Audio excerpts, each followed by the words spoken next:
Hello, my name is Christina and I am your librarian here at Christina's Bookshelf. And today I'm going to talk to you about Best Friend's Father by Devon McCormack. This one I wanted to leisurely read. Like, I know I have a backlist 500 miles long and I've been stressing about it, but I just kind of wanted to pick up something and read it. Like, just for me. And I did that.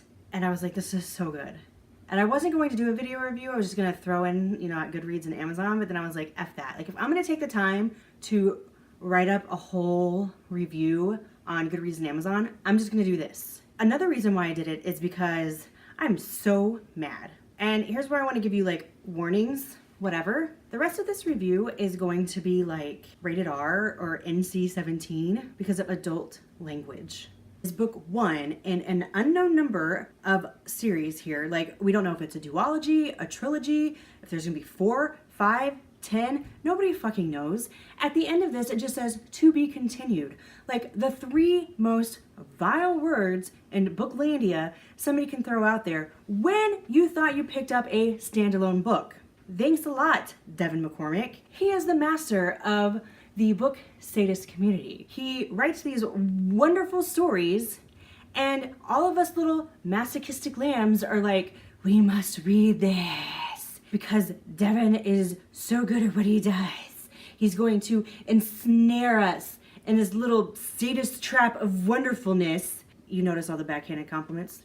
And then we're gonna be stuck. So now we're like in this spot where it ends like, so freaking terrifically, but still fuck you, Devon. Now we have to wait. And once again, duology, trilogy, quadrilogy, what's 5? Quintilogy? On and on, like, we don't know. We're just stuck here in the land of Oz. I hate the Wizard of Oz, and I can't believe I just used that. God damn it. See what you made me do, Devon? You turned me into an alcoholic. So let me tell you about this book that I'm like raving about. Ty and Jesse are best friends. Ty has kind of this estranged relationship with his father. Like, he didn't know his dad until he was 16 when he kind of begged his mom, like, who's my dad? Who's my real father? I'd like to meet him. She had never told him. She never told the dad that he was a dad.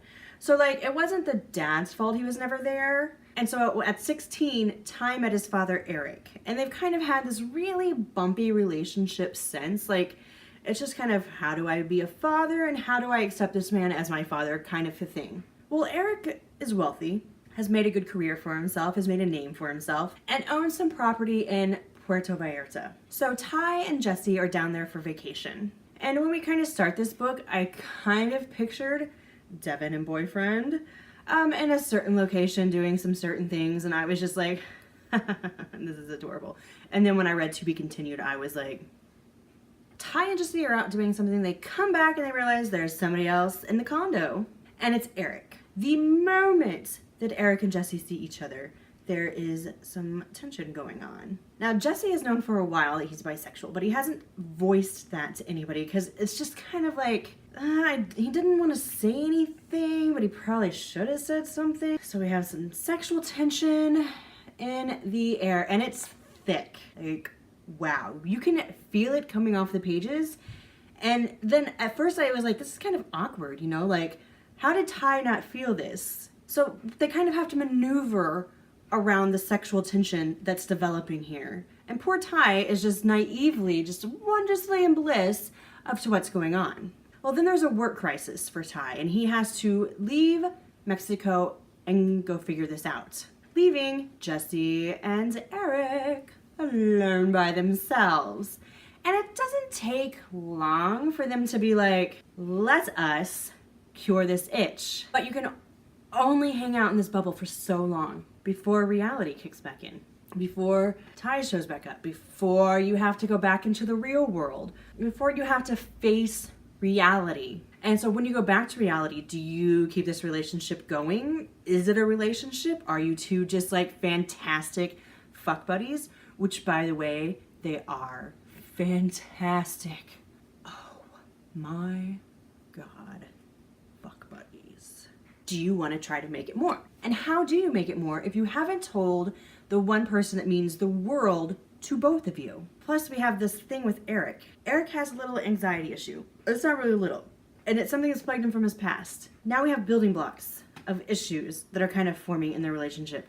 And are they on, here's Eric, here's Jesse, and here's the building blocks? Or are both of them on one side and they can conquer the issues because they're working together? Devon does this like grandiose job of giving us this wonderful, beautiful love story, an erotic tale, an intense, anxiety-driven past that we have to unfold piece by piece. Ty, what do we do with Ty? And when the moment comes, how are we going to fix this?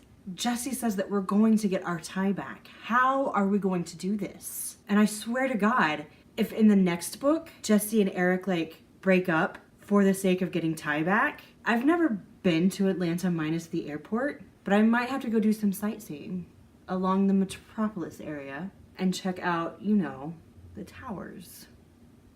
I'm just kidding, I ain't got no money for that. But I'm kind of in awe how everything was put together in this story, how we have such a deep storyline and fantastic and humorous moments. Jesse does a wondrous job of keeping Eric from falling and going into despair and into himself and not being able to come back out. And we have the sex that's, you know, it's good. It's fine. It's whatever. You read it and you don't experience a little tingling down below. I'm sorry for whatever accident left you not able to. But Best Friend's Father is more than just an erotic tale with a side story. It's a well-plotted, orchestrated, put together storyline with depth and meaning and love and so much more, with wicked hot sex. A lot of wicked hot sex. So I am giving Best Friend's Father by Devon McCormack, even though it has like those 3 vile words at the end, to be continued, 5 stars. What I am going to do for you is I am going to leave the Amazon link down below so you can click it and be on your way if you're one of the few that haven't read it.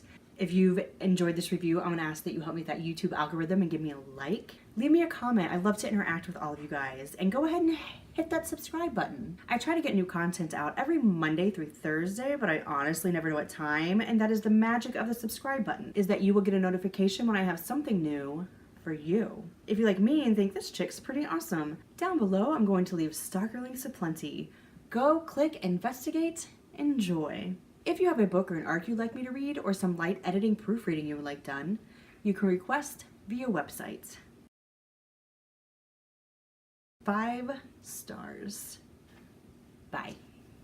Hi, my name is Christina and I'm your librarian here at Christina's Bookshelf. And if you're thinking, Christina, you look a little disheveled, let me tell you why. I might have just finished Owning It by Riley Hart and Devon McCormack, and yeah.